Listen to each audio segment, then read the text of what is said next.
Hey Seekers, and welcome back to the Hanged Woman podcast. I'm your host Julienne Irons, and this month we've been exploring grief and its effects on the layers of human experience through practical, scientific, and energetic lenses. For our final episode on grief, we're diving into something truly sacred, the way grief lives not just in our hearts, but in our bodies, our families, and even our lineages. This conversation is all about understanding how we can honor, release, and heal grief that has been carried for generations. I'm joined by two incredible women whose work embodies this. Now, you've already heard from the amazing Dr. Enjolie Lafaurie, a psychologist and hypnotherapist who joined us for our practical episode on grief. And we're also joined today with her co-founder of the Cihuapactli Collective, Maria del Carmen Parra Cano. Maria is a community organizer, ceremony leader, chef, and also the executive director of the collective. Together they support Indigenous families from womb to tomb through ceremony, food as medicine, emotional support, and ancestral healing practices. In today's episode, we'll explore what it means to heal grief, not just for ourselves, but for those who came before us, for those who will come after us, and for our community. This is the Hanged Woman podcast, where perspective is power. And let's get into it.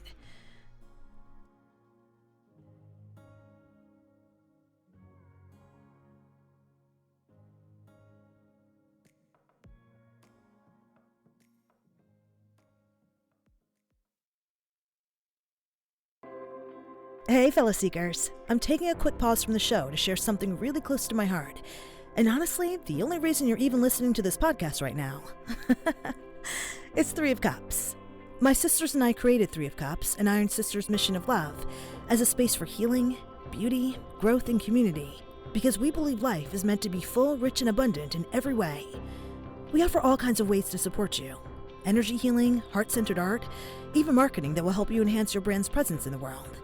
Because wherever you are in your journey, we want to help you feel seen, supported, and empowered. So if you're looking for something to help fill your cup in whatever way you need, come join us. Follow us on Instagram at 3 of Cups Healing, or explore all of our offerings at 3ofcupshealing.com. Because Seeker, your cup deserves to be full.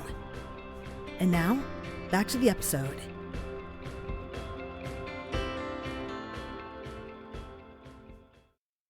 All right, so let's do this. I am so excited to welcome Dr. Lafaurie back to the show and Maria Parra Cano to the show today to discuss ancestral trauma and generational trauma. Ladies, thank you so much for being here. Dr. Heard a little bit about your story and how you got into the work that you do on our previous episode for the practical side of grief. Maria, would you like to tell us a little bit about yourself and how you got to the work that you're doing? Sure, definitely. And thank you for having us, really. Again, my name is Maria Parra Cano. I am born and raised in Phoenix, Arizona, but my family comes from a very, very old lineage that we're still learning about. That comes from Texcoco, Mexico, which is right outside of Teotihuacan.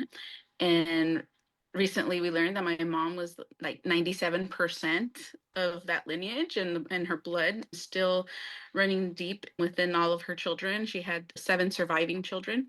And so I come from a really big family, but along with all the ancestral and generational things that come with it, we're still living through it and still trying to unpack that. But let's see, I'm a community activist at heart. At a very young age, started with movements and mobilizing people, trainings, things like that in high school. And then my family came to Arizona in the 80s. And so at that point, we started trying to reintegrate into what we know now as our community and figure out who we are as individuals. I have older siblings, so there's a 7-year gap between myself and my older sister.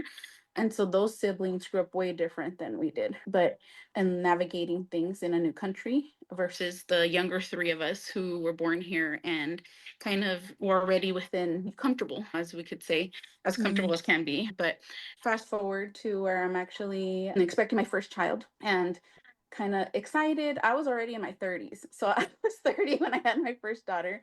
So that was kind of an experience of having to navigate that, having a big family, yet doing this separate because all my older siblings had already had children, had already had their families. I felt kind of alone in that sense with my first daughter and my husband, having to figure things out on our own. My second daughter is actually what brought kind of the collective together, the Cihuapactli Collective. But my second daughter, with her birth, so actually my mom transitioned between both of my daughters. And so we lost our mom unexpectedly.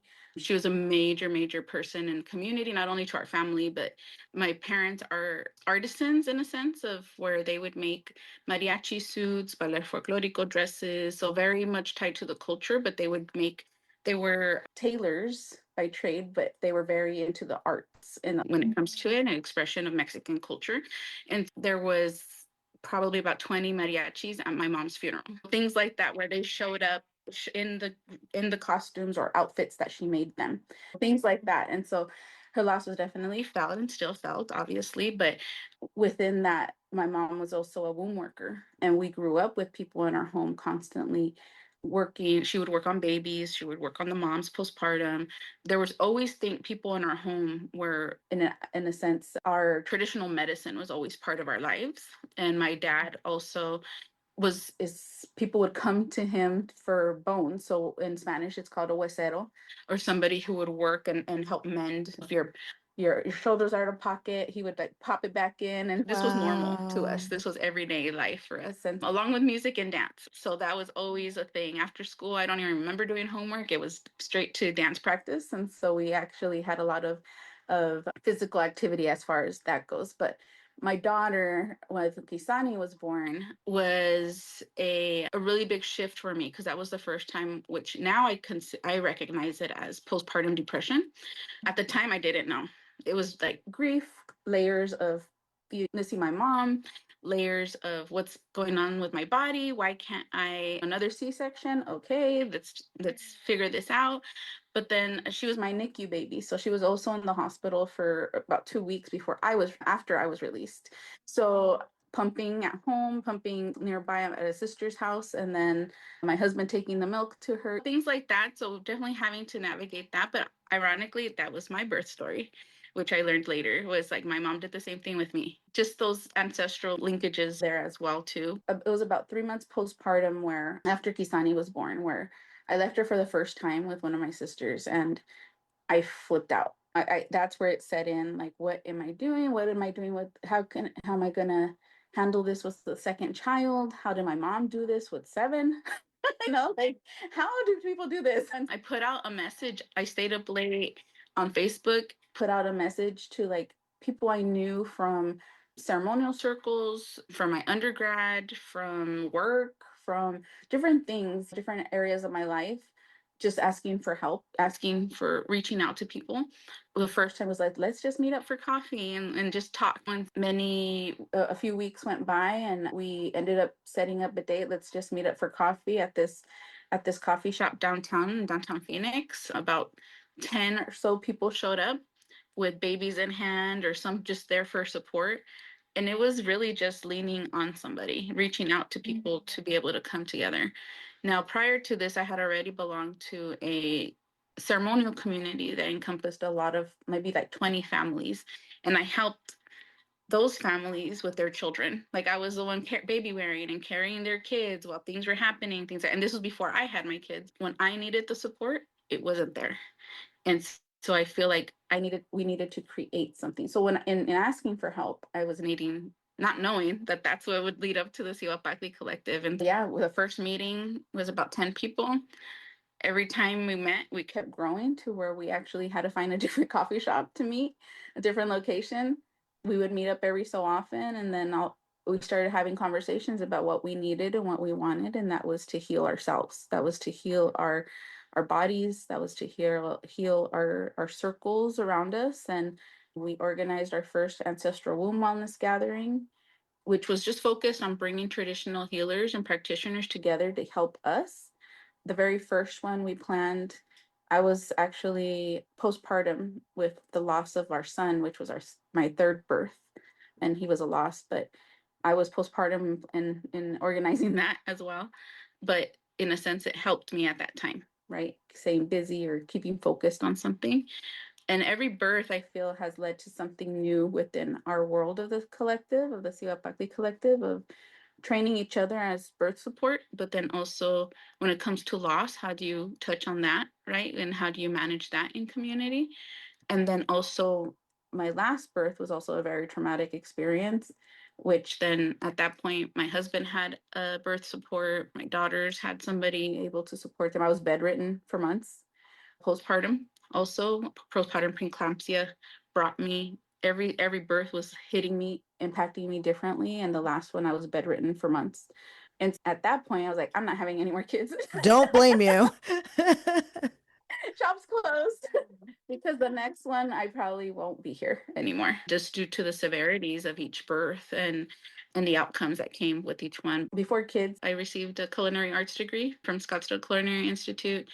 My undergrad was in nonprofit administration, and then also in between kids, I got my MBA. And so before I got super, super busy with all the kiddos, but at one point it was like, how can we do this to help support people? How can we still continue supporting one another?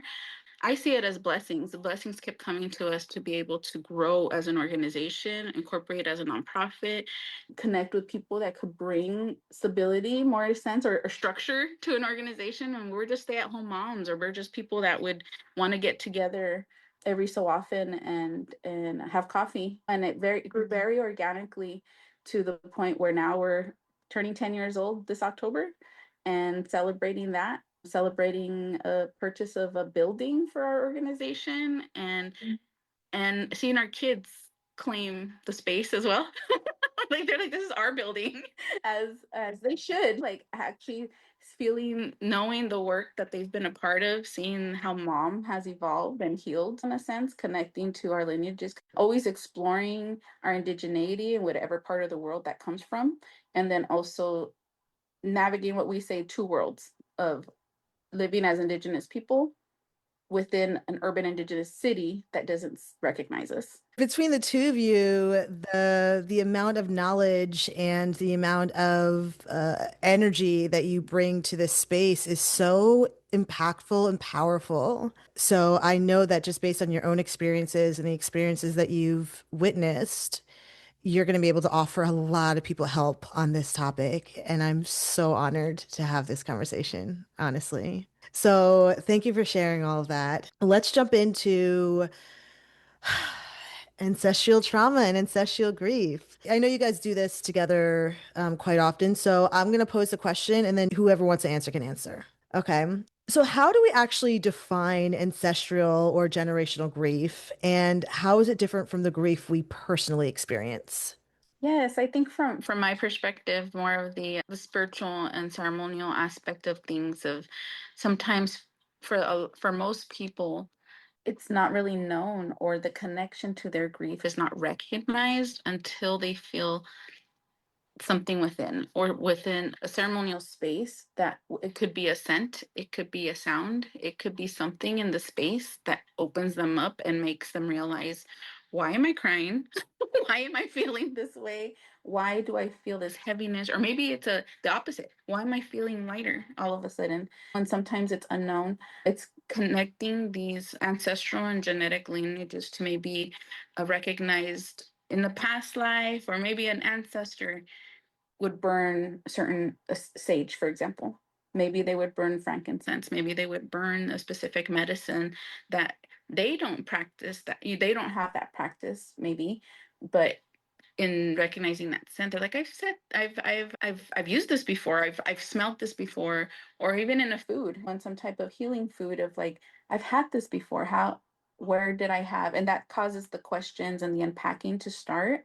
Or maybe it's just the sound that's connecting them. It could be a rattle, it could be a drum that just brings back a lot of things that maybe they can't really explain, but they feel it. So then that kind of, to me, is always the beginning of healing, because, or a pathway to healing, because that opens up a lot of possibilities for understanding, for questions that make them research about their lineage.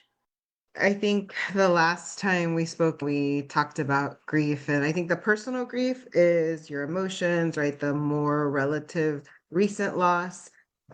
The snippet that we heard was it's love, right? Without a place to go. And then if we deepen that, most of the times we think about like personal grief, somebody that you lost individually, but then there's all these other losses, secondary losses, right? We grieve when we're going through a divorce. We can grieve our pets, right?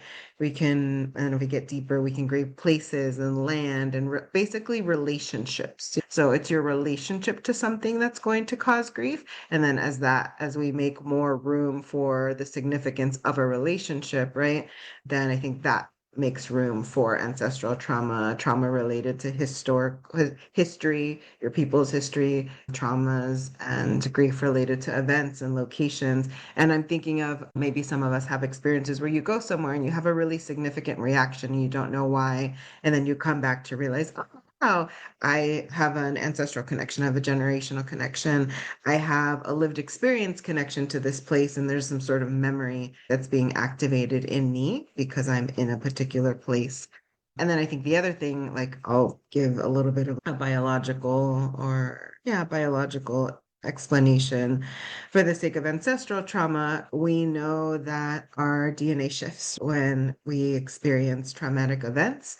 Literally, parts of our DNA change and parts of our brain change. And that, if you're going through a phase of birthing, right, at that time can then be passed on to your offspring. The good thing, and what we've mentioned too, is we can also heal, we can change those things. And people who know the epigenetics and telomeres and stuff, that's what I'm referring to or thinking about for folks who want that vocabulary to be able to look it up. And then there's the stuff that's like beyond science that I would call what we call like native science, right? And indigenous ways of being and knowing that there are relationships, connections, there are things that are beyond. I'm thinking in Spanish right now, saya, and that we were raised learning about or have been disconnected from ways to heal ourselves. And this recognition that we are not a silo, the ways that academia would make it think of everything lives in our own brain or our own body, and that we have connections, energetic connections, spiritual connections, relational connections to people, places, and land. And so that energy that ties us, that information can also come back into us, have to be released. We can also heal things that are beyond like just our individual body. Wow, wonderful. I know we just talked about how a scent or a rattle or a drum might remind us of something, but we were not sure what it is because that's connected to our ancestors. What other signs might show up that someone might be carrying grief from their ancestors without realizing it? This is a good question because there's so many different things, and a lot of times I feel like Anjali and I sometimes will go back and forth and say like, "Oh, did you see that? Oh, did you see that?" in some spaces, but a lot of times people don't recognize it, and so I think what this shows up a lot, even is with the children, amongst children. That's the most. It's actually amazing to me when we see the children connecting with things or even sharing. There's an example of one of our community members, one of the young ones that's learning how to do some of our ceremonial dances, and he shares, I could hear them, I could hear the ancestors when the drum starts. And it's just that of like him recognizing something within himself and his lineage and whatever that may be in his path and his family lineage or whatever he's healing, like he's working on it, like he's on it. He's strongly connected. It is harder when folks aren't as strongly connected with themselves or with their spirit, but it takes work to get there. Sometimes maybe they're like, I don't know. And I know Anjali might have more about this, but it's more of an internal, the brain aspect of it, processing, right? Of like, why am I feeling like this? What's happening? And it's like, well, there's a lot there that your brain has to process because there's a disconnect. There's a disconnect with the brain and maybe the spirit that's not directly connecting. And that is actually a lot of more what we see with some people. They're trying to make the connections, they're trying to make sense of what they're experiencing and what they're seeing to make the brain make sense of it. And I know, Anjali, you could touch on this more. I was taught like the brain gets in the way. So folks who particularly come from very cerebral academic backgrounds, like that kind of hindrance often to ceremony or connection, because exactly as Carmen said, you're trying to make like logical sense of something that is not logical, something that is beyond what is linear, beyond what adds up, and it's not supposed to. So the best way that I experience it is when you don't have the words to describe it, or I always like the feeling of I'm at the edge of my thoughts. I feel like that's how I experience it spiritually too. If I'm there, I'm like, oh, that's a good spot. I'm not in my brain, although my brain wants to figure it out. There's just sometimes is an emotional reaction. That's probably the biggest indicator. I would say an emotional reaction. It could also be, I think, dreams too, or a physical reaction, like a sense. I'll bring up something personal. Carmen's always telling me, like we do these particular blessings and I always get really emotional about them, and they're often for young women. They're coming of age ceremonies, and I feel like, why wouldn't anyone else cry? This is so beautiful. But I don't have the best relationship with my mom, right? There's also probably other things that I'm pulling on or that are being pulled on. I know the experience I always have is just one of, I really would have needed it and would have loved to have had this when I was a young woman, and I can't imagine my womanhood being propelled this way instead of the things that like I had to work through. And I think, and even it makes me emotional now, it's the community aspect. I think it pulls on like the level of loneliness that I feel probably in a lot of parts of my life, or aloneness, like even right now. So there's obviously something there that like always keeps tugging at me when we do that ceremony, which to me is beautiful. I want to keep doing it, but I feel like a weirdo. I'm like, how is no one else crying? So, for communities like ours, where colonization, migration, systemic oppression are literally a part of our history, how do those wounds show up in our bodies and our relationships? Well, I could start and then I'll hand it over to Enjolie. But what's been taught to us is that personally, I've seen a lot of community organizers or people trying to advocate for the people actually suffer mainly from different health issues associated with their womb, if they're female, if they contain a womb, if they carry a womb. PCOS being one of the major ones of how the emotional aspect is manifesting throughout the body, and mainly on females, of also the gallbladder and the liver being highly impacted by these high states of emotion. And so we're taught all these emotions are, if not released, get concentrated in different parts of the body, different organs. When at a very young age, now in retrospect, checking like back in the day when I was out with the Steins and everything, we weren't taught any of that. We were taught to just keep fighting, keep advocating, keep moving. But then who takes care of us? And there would be nobody there. And so, not until many years later, as I was learning more of our traditional ways and connecting through different forms of ceremony, did my mind shift there as well. In some of our dancing circles, the men would wear certain items of clothing, or fajas, for example. We call them fajas. They're more like thick belts that would hold the stomach or area or pelvis. And in our danza circles, we would see mainly the men wearing these. And I always thought, why are the men wearing them?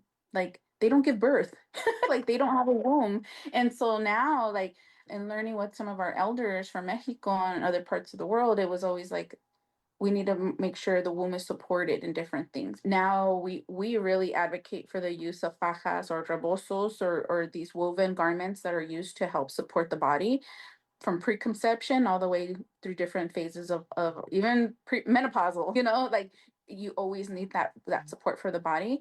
But another big piece of this is, if the emotions are not being released or shared through different either ceremonies or different forms of expression, it's going to manifest in the body. And so that is also connected to the mind.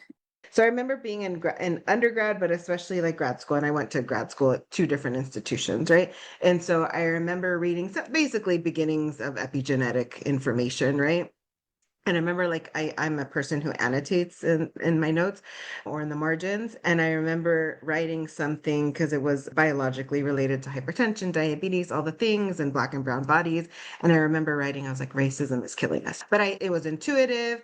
The study was not epigenetic. It was just basically talking about how Black and brown bodies experience these illnesses more often. And I was very young, early 20s, kind of thinking this through. Fast forward later to all of the epigenetic information, all the things that we know, that essentially whatever emotions thoughts, anything that we experience energy from even outside that comes into us, it has to be released. And so more often than not, what we're helping with spiritually and or we're helping with psychologically, what community and family members end up getting from other people is the release that isn't conscious, right? That all of us are guilty of this. Oh yeah, like I was having a bad day and so I said something I wasn't supposed to say. But just like the systems that you talked about, they're also having a release, right? There's all this trauma and all this one way of thinking and traumatic experiences. And so it releases or it creates something. I think about it hydraulically, and that's actually like a psychological philosophy of like how you think people get better or what you think energy and emotions do. If you think about it like a system of pipes, comes in, has to come out, right? So if we try to push it away, it's going to find a way to live in our body if it's somatic. If we try to push it away, it's going to find a way to live in our minds and our thoughts and our anxiety, all the other things, depression, or it's going to find a way to be put out. If you're an externalizer instead of an internalizer, it's going to find a way to make its way to often, sadly, the people we're closest to because they're safe, because we can let our guards down and we don't have a fear that we're going to get kicked out. They're going to stop loving us. I can't have my job anymore. So you let your guard down with the people that are close to you, which also means they end up picking up our crap because we're like, we can be more unfiltered. So those are some of the ways that it shows up and that it lives. And then the last thing that I wanted to talk about with this is a lot of our end of life work is tied to birth work. And so in Spanish, you say dando luz, and it translates really beautifully to like giving birth to light or light entering or coming in. And that process of what somebody has to go through to bring a baby earthside and open up that way, yes, you're opening up to allow the child to come through, but you're opening up to lots of other things, good and bad, right? And so there's processing that has to happen through the process of dando luz, giving birth. And that can link itself to things that have to continue to be worked and processed in a grief way, in an ancestral way. There's a lot of things that the birther is probably going to have to work through relationships with their mother, their father, their caretakers, right? And then so here comes this opportunity for what's being transferred, right? Genetically, what memories are being transferred. And then how do you, although it's birth work, how do you work it in an end of life way? Or how do you work it when there is loss of life, even in the birth working space? Wow. Yeah. That's just so the idea of when you give birth, it's opening, you didn't say portal, but that's like kind of how my brain sees it, right?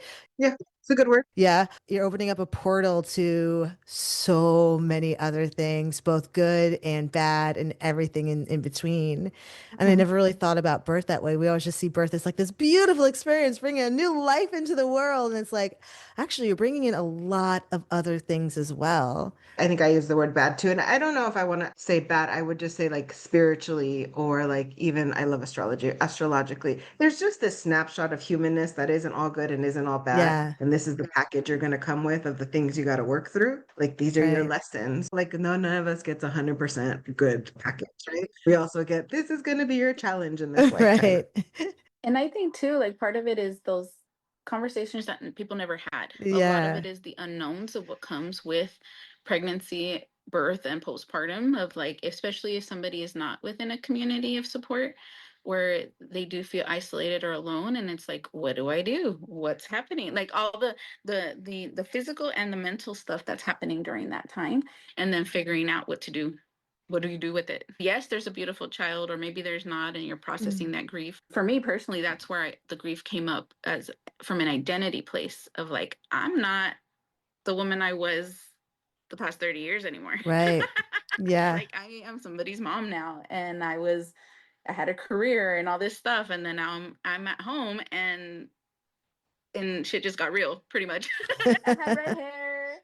I had, I had hair, Where's my and red Oh, hair? you had red hair.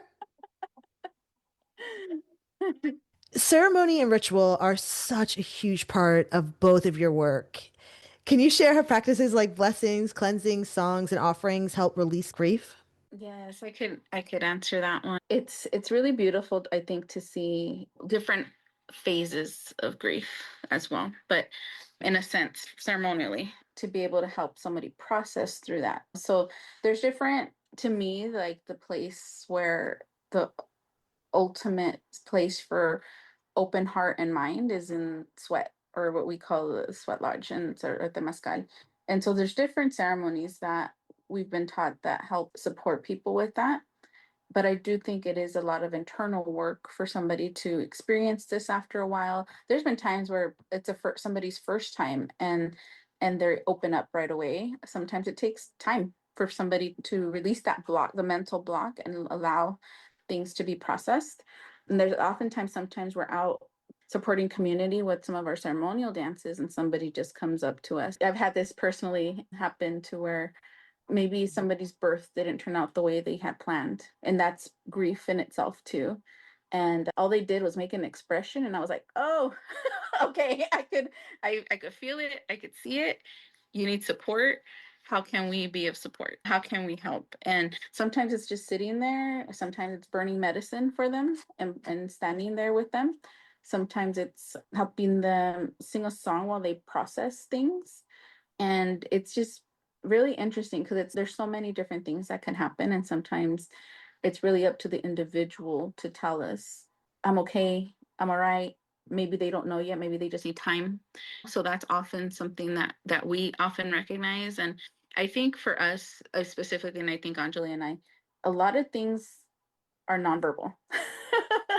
I think a lot of this is just observing people, observing how they move, observing the ceremony, even observing the flow of energies.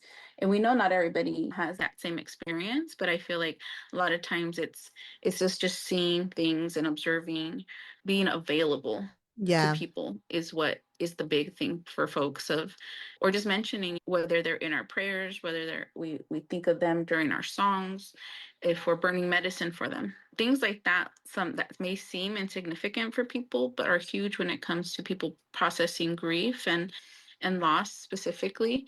Sometimes grief could be held for a really long time and not be processed in any way, shape, or form, right? Grief looks different for everyone, but it manifests in different parts of their life. And being able to speak to that or ask the questions about it, like, hey, have you thought of this? Hey, what's going on here?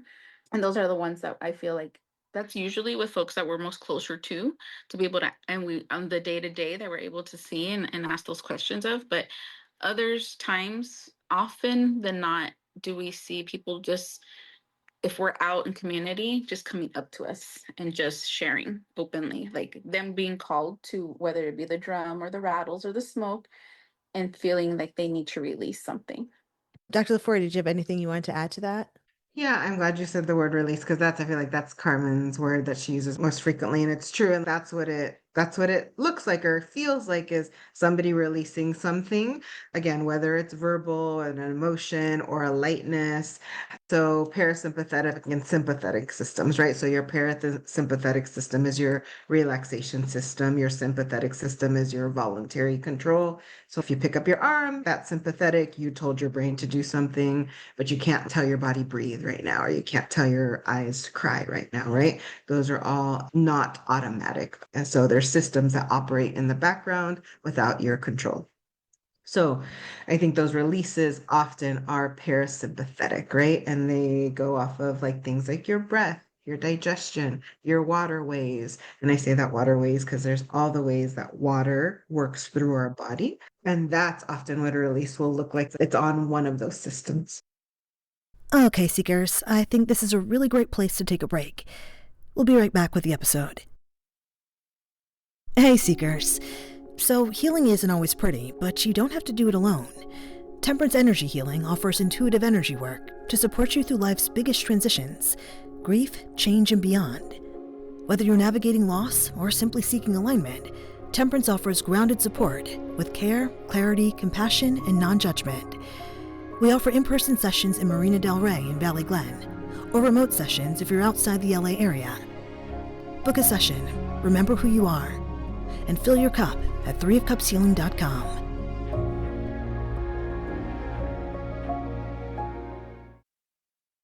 I really want to understand too, if you guys could walk us through what a ceremony or even just explain what burning medicine is when it comes to ancestral grief and ancestral trauma.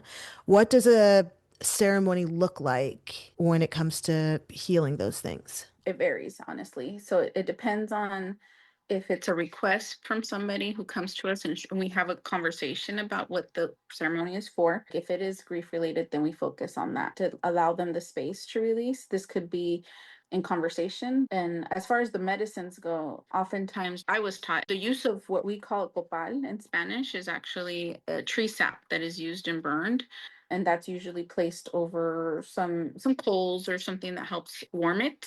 The sap will then burn, and then that's where you get smoke from. So there's different medicines that people use. I mentioned frankincense earlier, I mentioned sage, there's cedar, there's so many different things, but I would say if folks are using any medicines of really trying to connect with something from their lineage or that they have a close connection with, instead of just trying different things, it's really just trying to connect with something that you're comfortable with and that you're familiar with and creating that relationship with it. Because we also recognize that some of these medicines mentioned are used very specifically by different nations. And so I just want to just respect that too, of like, even though we were taught how to use them, they're used for very specific ceremonies as well. And so I just want to honor that and mention that.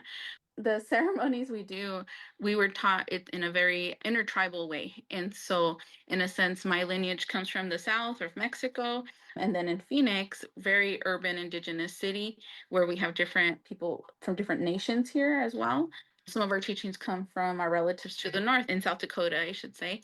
And then others just come from a diverse backgrounds of different nations. And so, of indigenous nations, I should say. And so, some of those are it's very intercultural in that sense. So we use different languages in our ceremonies, from Nahuatl, from Mayan to Lakota to Purepecha to English and Spanish. Like it's very much a blend of cultures.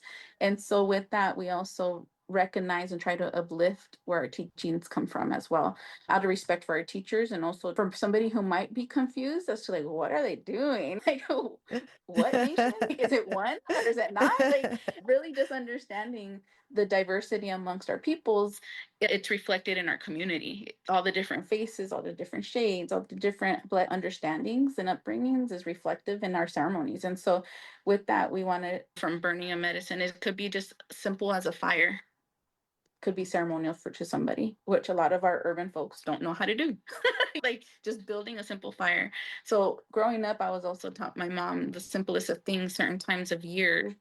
It was just a candle and a cup of water on the table, depending on what we had space for and availability for, right? Right. That could be medicine in itself. The water is medicine. And it could be anything from our dances to where you see people movement as a medicine, the physical aspect of physical prayer also, being able to be in a place where they're releasing things from their body with the movement that they're making and the drums and their feet and the sweat that comes with that is a natural detox as well. And so there's different things like that. There's also what I mentioned about the sweat, and that's a detox in itself.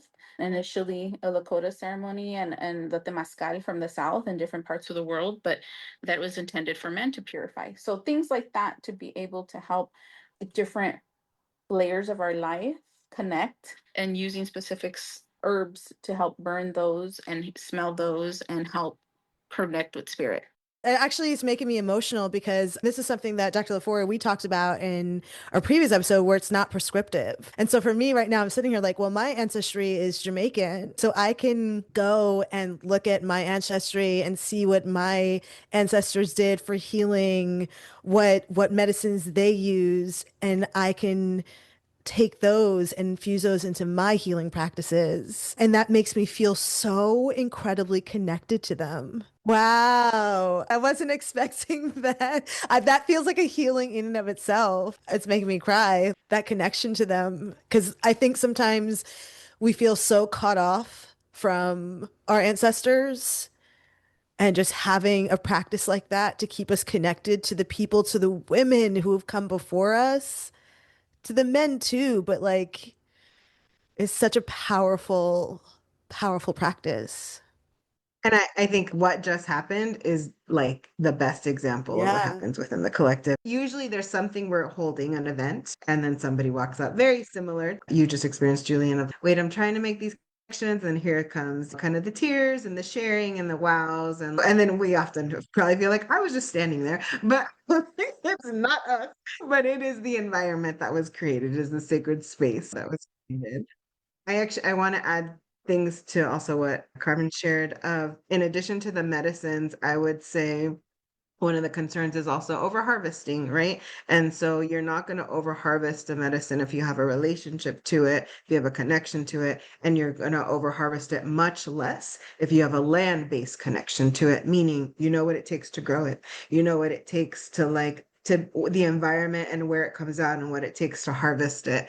And so I would also add, especially since we're in this urban indigenous context, at least for me, has been also making relationship with the medicines that are around me. And that has helped me like consider like the idea of not over harvesting. So we know things like California white sage, California sage is like what people is very recognizable. But we have beautiful medicines here. And so then at different ceremonies, or let's go to the medicine that's here in the desert, because this is the place, regardless of like my lineage, regardless of the medicines that would be used in my community, I'm here. And so let me make relationship with what's here, in addition to making the connections, right, to our own ancestry.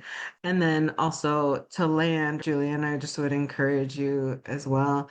You already obviously have the connections, but to visit, it is particularly important to set foot on your lands. And then I'm thinking of other folks like in Black and brown bodies who are you don't know your lineage, right? Usually, well, not usually, often connection to land will restore some of those ancestral connections.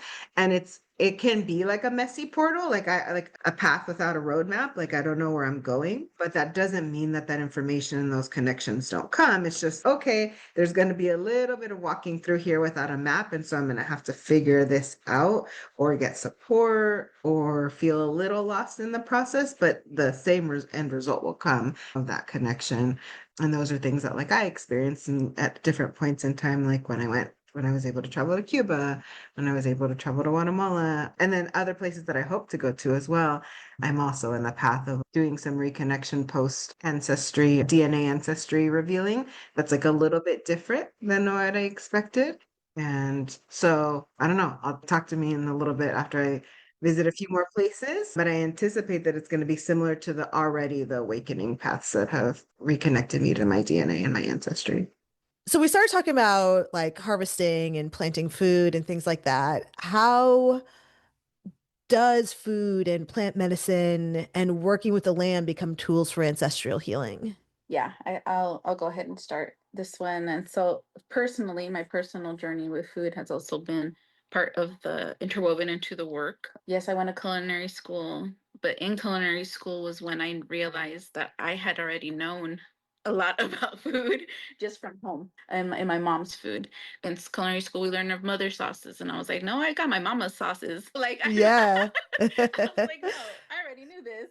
In culinary school, I actually gained 50 pounds because there were so many foods that are not, my body was just like, what the heck is happening here? And then out of culinary school, I dropped 80. And that was just mainly because I went back to my ancestral food ways, like going back to my mama's food of like, no, I was very fortunate that as growing up, even though we had a huge household, everything was made at home. I didn't have processed foods until I was in college, really in my undergrad. And so very fortunate in that sense. But that's the important part of reconnecting to land and reconnecting to our food, of having the conscious knowledge of how is this food going to make me feel? How is it going to help me heal? We know it's our food ways are also tied to our emotions as well. And so sometimes it's like, I just want to, I just want ice cream. Like, I just really want ice cream right now versus nopales or the veggies or the okra that would be medicine for us versus the dairy and the lactose and the sugar content, right? And so there's Yeah. definitely the healing ways. For me, it was reconnecting, like I mentioned, going back to our food ways. And actually postpartum, for me specifically, that's what helped recalibrate my body hormonally, and then also just with hypertension and postpartum preeclampsia at the time, was our healing foods to be able to restore the nourishment to my body. I became diabetic with the birth of my first daughter, and it just didn't go away after I delivered her. So then the foods that I really tried to restore nourishment back to my body were ancestral foods, our cactus, our cacti that grow around here, nopales specifically, the prickly pear cactus, a lot of plant-based foods specifically to be able to bring the nutrients back into the body. Now we also know a lot more behind bone broths and things like that that help restore element nutrients to the body as well. But for me at the time, it was more, how can I focus on the ancestral foods for my lineage to help heal my body? And so that was actually something that I was able to do and share with community as well. At one point we had a food truck, our ancestral food truck, and then COVID hit. Access to healthy foods is a systemic problem. Why is it so hard to access land to grow our food? You have your monocrop farmers that are now owned by the government as well, but then you have the small farmers that are struggling because people have made a disconnect between healthy and accessible or affordable food as well. To me, it's the importance of accessibility, know how to prepare it also. I always use the example of kale, and a lot of people don't know how to use kale. Some folks don't know how to prepare it, and it's like, okay, then let's teach them how to prepare it so that they can have a connection to it, and also minimize waste of food as well. I've done something for kale, and I've done something in a room full of grandmas with quinoa specifically, because quinoa is a little different versus the white processed rice. And quinoa was so cute. We did a class for about 50 grandmas in one of the local Yoeme nations or the tribes here in Phoenix. And they were so cute. They came up to me afterwards, excited, and were sharing how they tricked their family into eating quinoa because they put it in albondigas or like mixed it with the meat. So they put it into their like meatballs. She's like, you should have seen it. They didn't notice. It was so cute to see the grandmas laughing about how they tricked their family. But it was really cute to even just, how do you prepare quinoa? In my mind is pretty basic, but a lot of people don't have that relationship with the food. So then they wouldn't know how to prepare it.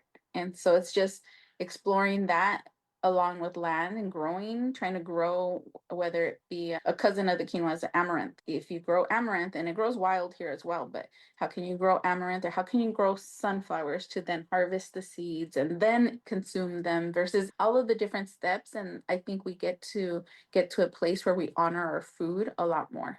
Also, as far as food being ancestral, as Carmen was sharing, that there are foods that will nourish you more than others. You'll know this. So for me, it's sweet potato. And I remember this was years ago, as you do all the eat right for your blood types and all these kinds of things. Literally every time I eat sweet potato, I feel nourished, and it's like beyond nourished. It's like the smallest amount. If that's the only thing that I ate, I feel like I could run 10 miles, or just this internal nourishment. And that obviously connects to parts of at least the Caribbean lineage, for sure, the African lineage.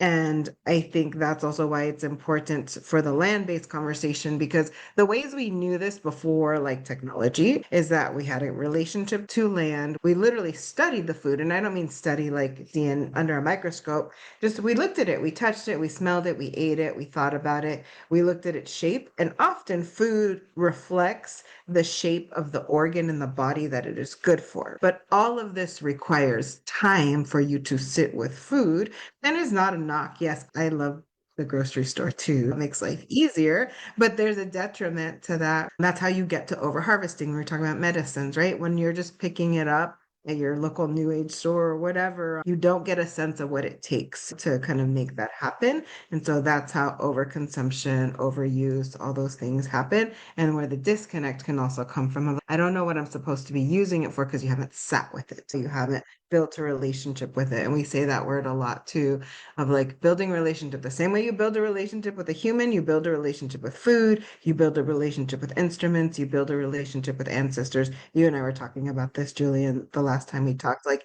have a unique one-on-one long-term experience where you're just like, how do I feel? What does this do? What are you telling me? Yeah, I love that connection of how having a relationship with food connects you back to your ancestors and how they grew food and how now that food that they ate makes our bodies feel. It's so cool. Wow. So let's talk about how some people may not have grown up with ceremony. Some people do not know their ancestral roots. How can they begin to reconnect with these practices in a way that feels respectful and authentic to themselves? My mother is Maya. She was born and raised in Guatemala, but a lot of my family is from the city and then also has indigenous connections or indigenous ancestry. And then my father was Cuban, Black Cuban. And so there's obviously just history of where did that come from, meaning where did the African ancestry come from, and that being the beginnings of slavery, at least in parts of the Americas, and just connection being forced and not chosen, and how do we kind of reclaim that?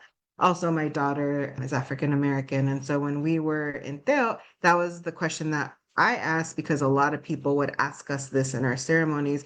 You all create this beautiful space, you talk about ancestral connections, but what if I, as a Black person, how am I gonna like connect? Because I don't know it. And so we posed those questions to the elders that we were with, and they told us land, touch earth. That's the first one of the first ways to build a connection, because that is how you will start to get communication, right? And start to have ancestral memories wake up and touch land where you are. So this is not like a mythical process of you have to go into the one single cave that's going to wake stuff up for you. That is not what is required because of all the things we've talked about.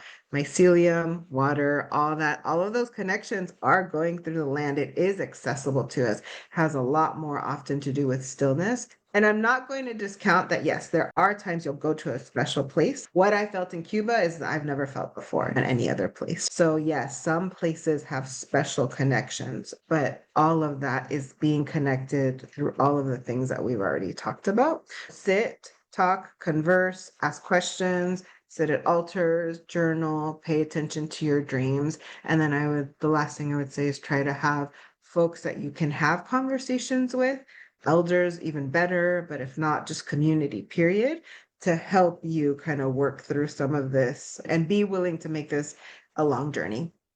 I think you'll struggle if it's like you think that you're going to get this all in one soundbite of information. Maria, did you have anything else you wanted to add? Yeah, I think the only other thing I would say is just go outside. Get your hands in the dirt, because that's something that people don't do every day. Most people don't do that. And connecting that way to the simplest of things, of like even just appreciation for water, appreciation for the plants outside, just in the simplest form.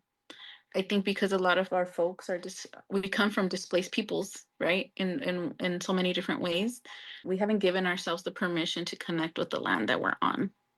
And I think that's a big piece of just feel the dirt, just walk outside barefoot, just take a few seconds to take it in. The constant has been the elements, the land, the water, the sun, the wind. Those are the constants for everyone. And so it's just being able to allow ourselves to reconnect with them. We haven't allowed ourselves to connect to the land that we're on because there is a part of us that does feel like this is not our true home. Like this is not where we came from. And we might not even know where that is.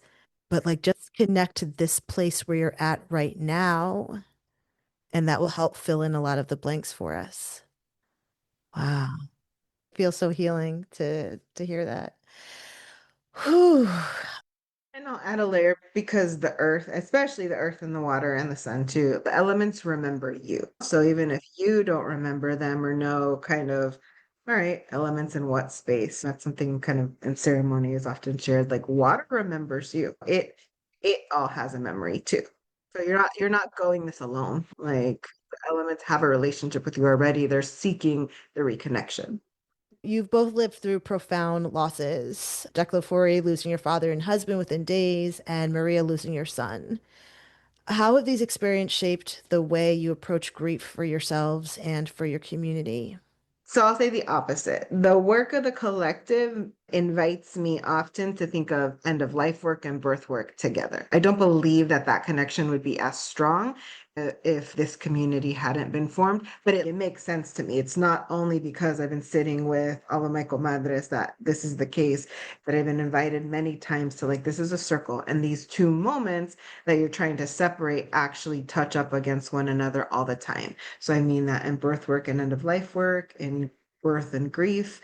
I mean that spiritually and elements of dark energy and light energy and things like that.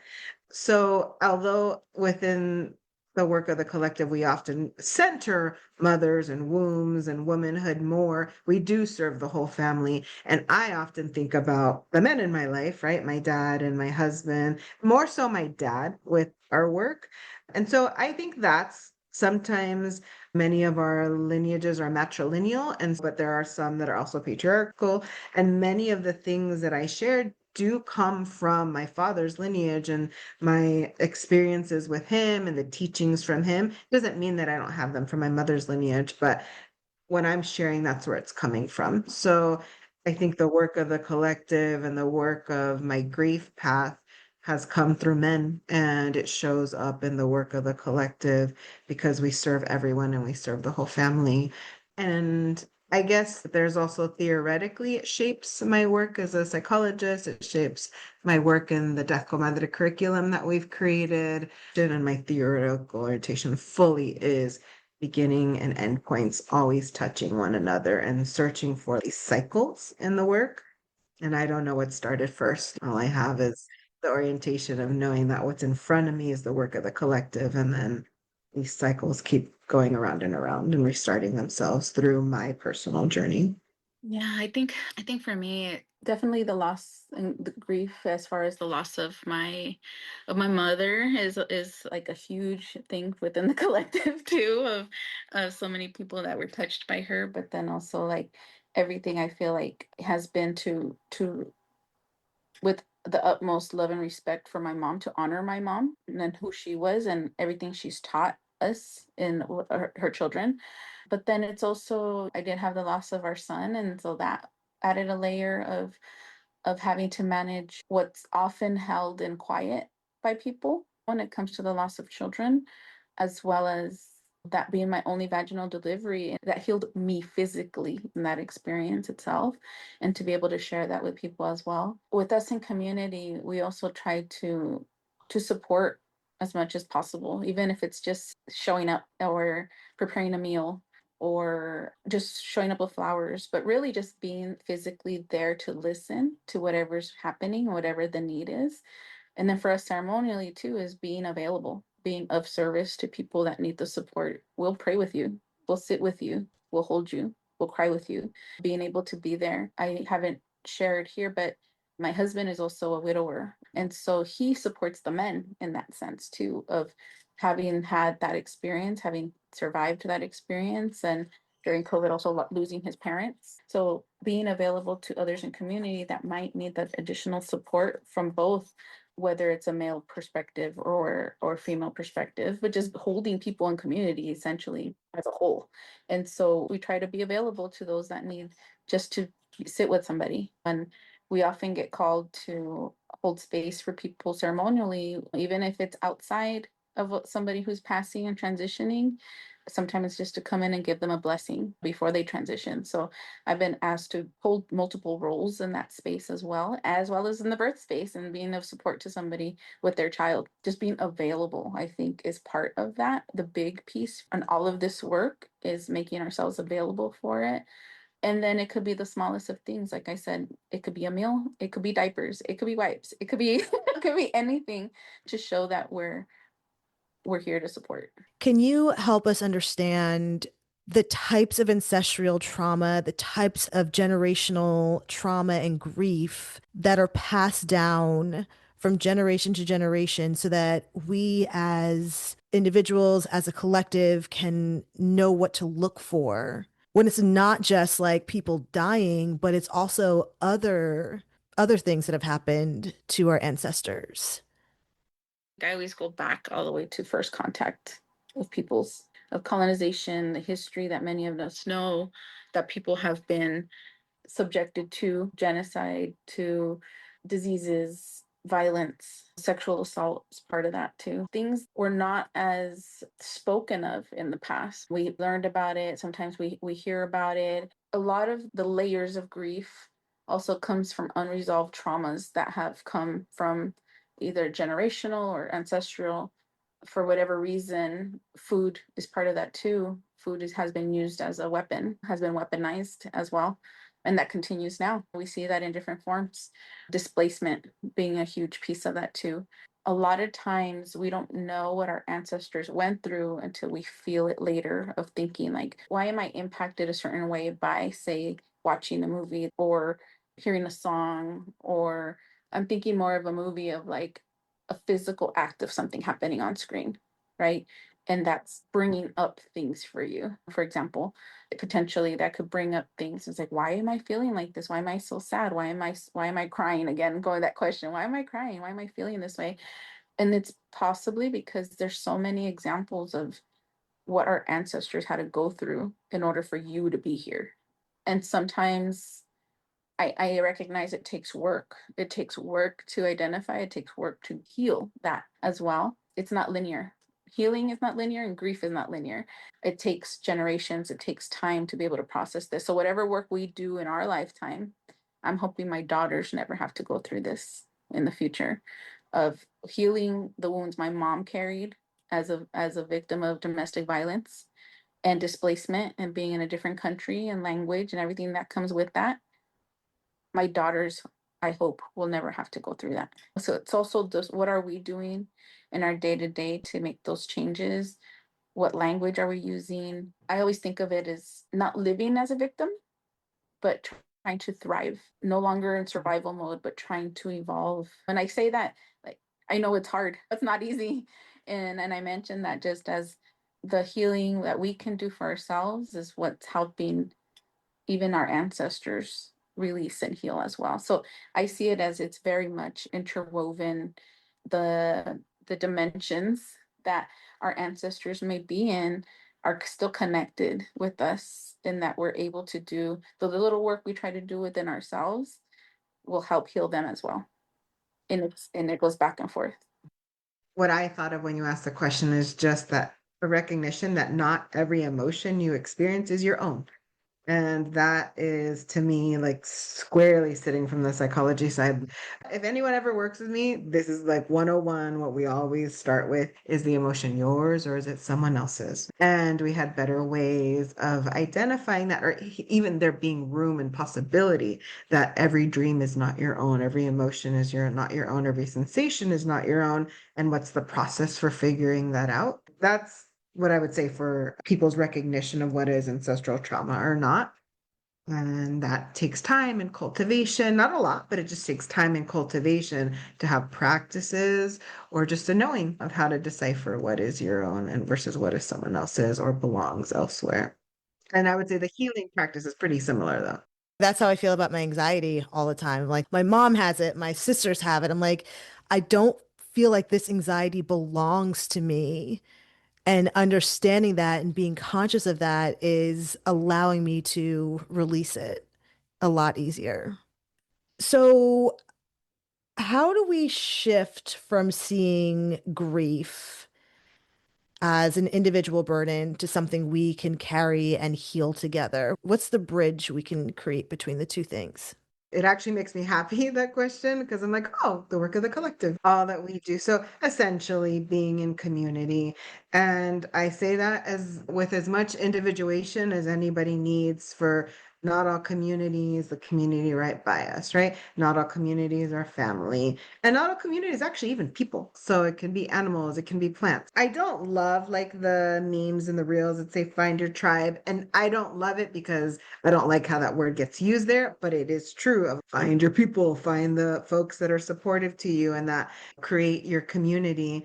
That to me is going to be one of the best ways to work through this, because also if it's not yours, it's also a really tough burden to work through all of this on your own. And if it's not yours, you might also be picking up on someone else's stuff. So if they did their work, or if y'all did their work, your work together, or community did their work together, it would unburden some things and not have people kind of have to take on so much responsibility or being so physically taxed.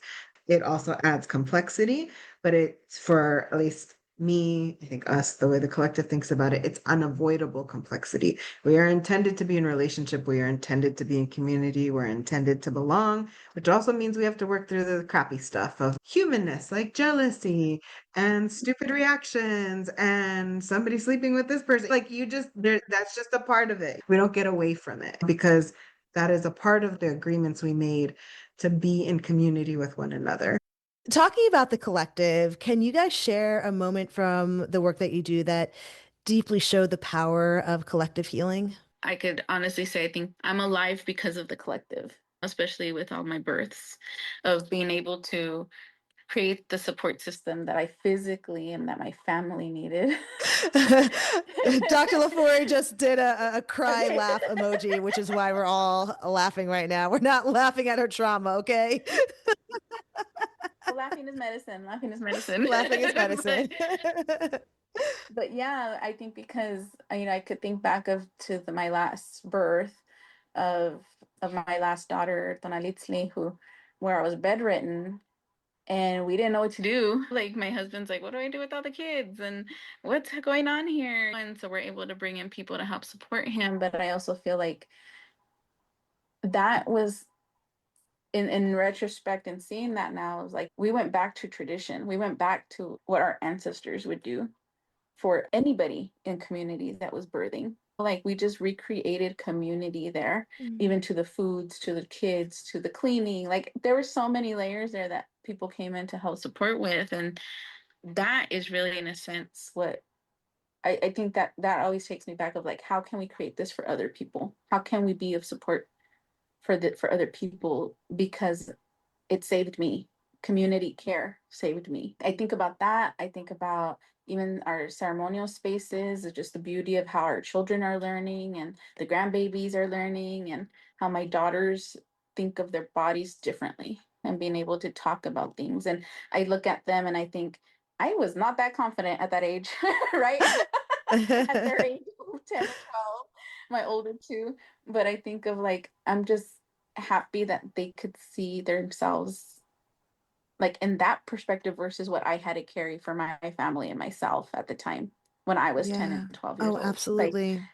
I just love that they're seeing, like they play midwife. Mm. They play they play with their rebosos. It to them it's an everyday thing.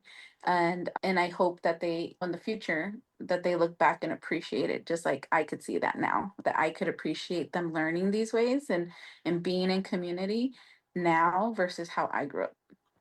Oh, I love that. Dr. Lafaurie, do you have anything you want to share? There are so many moments, like hard to pick, but what is standing out for me the most is there's actually a picture that is in one of our slides that we commonly share. And it's at our Ancestral Room Wellness Gathering, and we were offering danza. And so danza azteca, so think about beautiful feathers, thinking about bodies in motion. Somebody took a picture, right? And there's smoke. And so, how does a picture, one snapshot, capture motion? But it did. It felt like it captured the shadows, the smoke, the movement.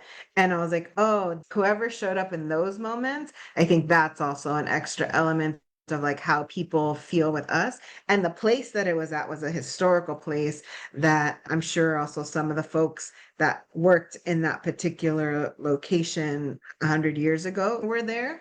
To me, that's probably the essence of what we do that's unseen, that also helps people feel so comfortable to walk up to us and to share. It's more than the individual, it's also at that communal level, it's also at that spiritual level. That's a beautiful event where we're super tired, but we're also really happy. I always say it's one of our most beautiful offerings for community, not just because it's the largest, but because there's so much energy being worked in that one particular event. And I think even if people don't know what ancestral healing is, they may not verbalize it, but they're like, hold on, something happened there and I felt it and I saw it and I experienced it. And that often is a waking up and a reconnecting moment for individuals that then they get to take and figure out what do you want to do with it. Well, this has been such an honor, and I'm blown away by the brilliance and kindness and just energy that you two ladies have. You are wonderful. Dr. Lafaurie, Maria, where can people find you if you'd like to be found? Oh, well, we have our Cihuapactli Collective.org, our webpage. We also have our personal emails, and it's just Enjolie at Cihuapactli Collective.org or Carmen at Cihuapactli Collective.org. But we're also on IG, LinkedIn. Well, do you lovely ladies feel complete? Yes, thank you. Thank you so much. Thank you. Okay, so I was so curious after this conversation about what foods my ancestors used for healing, and something that we always drink during Christmas time and holidays is sorrel, which is an herb that's like boiled with cinnamon and other spices. And it's so delicious and it tastes so good, but I didn't realize there were all these health benefits associated with it. I mean, sorrel is good for heart health, it's good for immune support, it's got diuretic properties, and it also helps with like colds, poor circulation, and it's also a hangover remedy, which I had no idea about. I'm like, that is so cool. I think what I learned from Dr. Lafaurie and Maria is that when we honor our ancestors and the methods they use for healing, we're not just healing ourselves, we're healing our entire lineage, past, present, and future. And that is so cool. So, Seekers, we'll be back in 2 weeks with a theme I've wanted to explore for a long, long time. Past lives. We're going to get into how we use past lives for healing and self-understanding, how a technique called quantum healing hypnosis can help us access and process our past life memories, and we'll even get into the myths, history, and spiritual significance of reincarnation. And yes, if you were wondering, I am going to go through my own past life regression for part 2 of our science episodes. And I have a feeling that my past lives were kind of wild, so I feel like it's going to be a really fun episode. As usual, if you feel inspired, please like, share, and follow so we can keep the conversation going. I'm Julienne Irons, and this is the Hanged Woman podcast where perspective is power. Until next time, hang in there, Seekers.